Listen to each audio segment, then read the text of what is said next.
Social exam വരുന്നത്. അപ്പൊ നാളത്തെ ചോദ്യ പേപ്പറിൽ നിങ്ങൾക്ക് എക്സ്പെക്ട് ചെയ്യാൻ പറ്റുന്ന വളരെ ഇമ്പോർട്ടന്റ് ആയിട്ടുള്ള കുറച്ച് ക്വസ്റ്റ്യൻസ് ആണ് മിസ് ഇതാ ഈ ഒരു സെഷനിൽ ഡിസ്കസ് ചെയ്യാൻ പോകുന്നത്. അപ്പൊ ഇതൊരിക്കലും മിസ് ഔട്ട് ചെയ്യരുത്, കാരണം അത്രയും നമുക്ക് പ്രതീക്ഷിക്കാവുന്ന വളരെ ഇമ്പോർട്ടന്റ് ആയിട്ടുള്ള 3 ചോദ്യങ്ങളാണ് നമ്മൾ ഇവിടെ പറയാൻ പോകുന്നത്. അപ്പൊ ഒന്നാമത്തെ ചോദ്യം ഇൻഡിക്കേഷൻസ് റിലേറ്റഡ് ടു റോഡ് സേഫ്റ്റിയെ കുറിച്ചിട്ടായിരിക്കും അല്ലെ.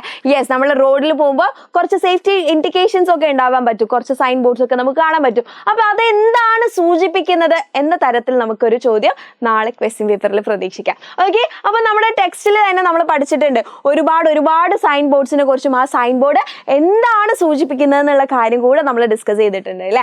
യെസ്, അപ്പൊ ഓരോന്നും നിങ്ങൾ പഠിച്ചു വെക്കുക. ഇങ്ങനെ സൈക്കിളിന്റെ മേലെ ഒരു ക്രോസ് വരികയാണെങ്കിൽ അവിടെ സൈക്ലിംഗ് അനുവദനീയമല്ല എന്നുള്ള കാര്യമാണ് സൂചിപ്പിക്കുന്നത്. ഇനി ഒരു കാൽനടക്കാരൻ ഇങ്ങനെ നടന്നുകൊണ്ടിരിക്കുമ്പോൾ ഒരു ക്രോസ് ഇടുകയാണെങ്കിൽ അവിടെ എന്താണ്, കാൽനടക്കാർ പാടില്ല, നോ പെഡസ്ട്രിയൻ എന്നാണ് സൂചിപ്പിക്കുന്നത്. ഇനി പാർക്കിങ്ങിന്റെ മേലെയാണ് ഒരു വെട്ട് വരുന്നതെങ്കിൽ വെട്ട് വരുന്നിടത്തൊക്കെ നിങ്ങൾ എന്ത് എഴുതണം, നോ എന്ന് എഴുതണം കേട്ടോ. അപ്പൊ പാർക്കിങ്ങിന്റെ മേലെ എഴുതുകയാണെങ്കിൽ അവിടെ നോ പാർക്കിംഗ് എന്നാണ് സൂചിപ്പിക്കുന്നത്. ഇനി 2 പിള്ളേർ ഇങ്ങനെ ക്രോസ് ചെയ്യാൻ നോക്കുന്നുണ്ട് അല്ലെ, താഴെ സ്കൂളിൽ എഴുതിയിട്ടുണ്ട്. അപ്പൊ ഈ സ്കൂൾ തന്നെ നമുക്കുള്ള ഹിന്റാണ്. അപ്പൊ നമ്മൾ എഴുതണം അടുത്ത സ്കൂൾ ഉണ്ട്, സ്കൂൾ ഹെഡ്. ഓക്കെ, സ്കൂൾ അടുത്തുണ്ട് എന്നുള്ള കാര്യമാണ് സൂചിപ്പിക്കുന്നത്. ഇനി ഇവിടെ നോക്കിയേ, നമ്മളെ റെയിൽ പാളം പോലെയല്ലേ നിങ്ങൾക്ക് കാണാൻ പറ്റുന്നത്. അപ്പൊ അവിടെ എന്താ പറയുന്നത്, ലെവൽ ക്രോസിംഗ് ഉണ്ടെന്നാണ് സൂചിപ്പിക്കുന്നത്. ഇനിതാ ഇത് വളരെ സിമ്പിൾ ആയിട്ടുള്ള ഒന്നാണ് അല്ലെ. യെസ്, നമ്മുടെ സീബ്ര ലൈൻസ് കണ്ടാൽ നമുക്ക് മനസ്സിലാവണം സീബ്ര ക്രോസിംഗ് ഉണ്ടെന്നുള്ള കാര്യം. ഇനി ഒരാൾ ഇതാ ബെൽറ്റ് ഇട്ട് ഇരിക്കുമ്പോൾ ഉണ്ട് അല്ലേ, അത് നമ്മളോട് ഇടാനാണ് പറയുന്നത്. ഇതൊരു വെട്ടല്ല, നോ എന്ന് എഴുതരുത് കേട്ടോ.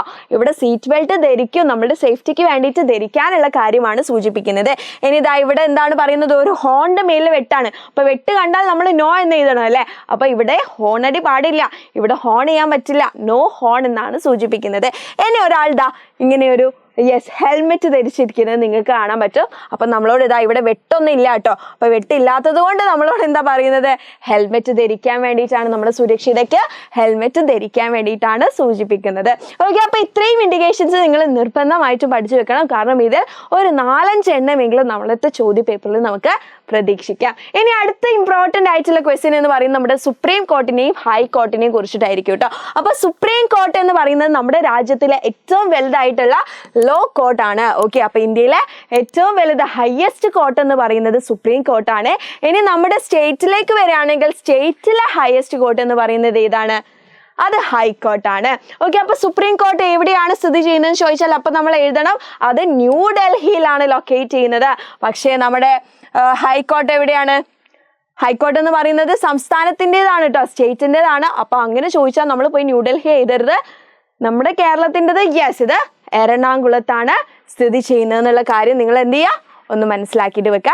ഇനി ഇതാ ചിലപ്പോൾ നമുക്ക് കൂടുതലായിട്ടും ഈ ഒരു സെഷനിൽ നിന്ന് എക്സ്പെക്ട് ചെയ്യാൻ പറ്റുന്നത് ഈ ഒരു ഡയഗ്രാം ചോദിച്ചിട്ടായിരിക്കും. അപ്പോൾ എല്ലാ ഡയഗ്രാമിലും ഓരോ പോയിന്റ്സും അവർ കാട്ടി തരണമെന്നില്ല, ചിലത് ബ്ലാങ്ക് ആയിട്ട് നമ്മളോട് ഇങ്ങനെ ക്വസ്റ്റ്യൻ മാർക്ക് ഇട്ടിട്ട് പ്ലെയിൻ ആയിട്ട് ചോദിക്കാൻ ചാൻസ് ഉണ്ട്. അപ്പോൾ നമ്മളിവിടെ പഠിക്കേണ്ടത് എന്താണെന്ന് വെച്ചാൽ ഏറ്റവും മേലെ നമുക്ക് ആരുണ്ട്, സുപ്രീം കോർട്ട് ഉണ്ട്, സുപ്രീം കോടതികളുണ്ട്. അതിന് താഴെയായിട്ട് നമുക്ക് ഹൈക്കോർട്ട് ഉണ്ട്, ഹൈക്കോടതികളുണ്ട്. പിന്നെ നമുക്ക് ഡിസ്ട്രിക്ട് കോർട്ട് ഉണ്ട്, ജില്ലാ കോടതികളുണ്ട്. ആൻഡ് അവസാനമായിട്ട് നമുക്ക് സെഷൻ കോർട്ട് ഉണ്ട്, കീ കോടതികളുണ്ട്. അപ്പൊ SHDS എന്നുള്ള കോഡിൽ നിങ്ങൾ എന്ത് ചെയ്യുക, ഇത് അങ്ങ് പഠിച്ചു വെക്കുക കേട്ടോ. അപ്പൊ എന്താ പറയുന്നത്, DS ആണ് കേട്ടോ കോഡ്. S എന്ന് പറഞ്ഞാൽ സുപ്രീം കോർട്ടാണ്, H എന്ന് പറഞ്ഞാൽ ഹൈക്കോർട്ടാണ്, D എന്ന് പറഞ്ഞാൽ ഡിസ്ട്രിക്ട് കോർട്ടും, S എന്ന് പറഞ്ഞാൽ സെഷൻ കോർട്ട്. ഓക്കെ, കീ കോടതികളുമാണ്. അപ്പൊ ഈ ഒരു ഡയഗ്രാം കൂടെ മിസ്സിന് മക്കൾ പഠിച്ചു വെക്കുക. ആക്ടിവിറ്റി ക്വസ്റ്റ്യൻ ആയതുകൊണ്ട് ഒരു B ക്വസ്റ്റ്യൻ C ക്വസ്റ്റ്യൻ എന്ന പ്രതീക്ഷയിൽ നമുക്ക് ഈ ഒരു ചോദ്യം കൂടെ വരും. ഓക്കെ, അപ്പൊ ചോദ്യം എങ്ങനെയാണെന്ന് വെച്ചാൽ November 20 എന്ന് പറഞ്ഞാൽ അത് വേൾഡ് ചൈൽഡ് റൈറ്റ്സ് ഡേ ആണ് അല്ലെ. യെസ്, November 20 എന്ന് പറഞ്ഞാൽ വേൾഡ് ചൈൽഡ് റൈറ്റ്സ് ഡേ ആണെന്നുള്ള കാര്യം.